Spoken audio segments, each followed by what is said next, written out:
Moi, je m'appelle Déborah, je m'occupe du 15e arrondissement chez Espace Atypique et je suis arrivée du coup il y a 3 ans maintenant.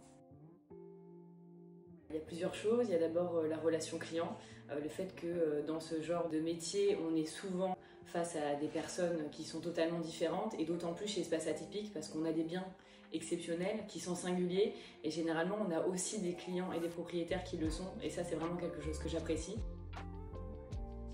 Je ne sais pas si vous voyez ces beaux escaliers en bois qu'on a souvent dans les ateliers d'artistes.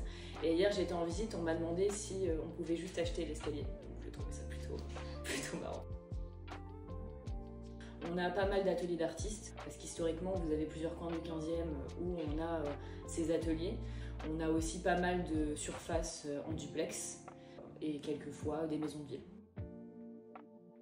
Mon conseil, ça serait de ne pas attendre, que ce soit pour vendre ou pour acheter, parce que personne n'est capable de dire comment sera le marché demain.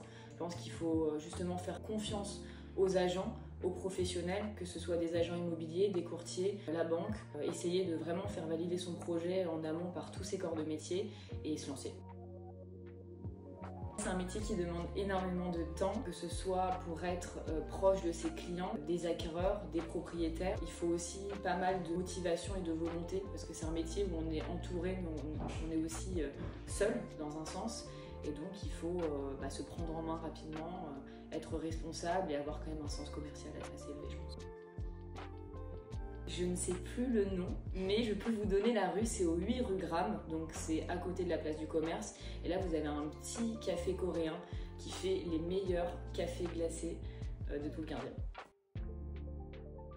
Pour moi, l'atypisme, c'est être en dehors des normes. Si on parle vraiment de l'immobilier, ça va être aussi peut-être des fois sur juste des petits éléments.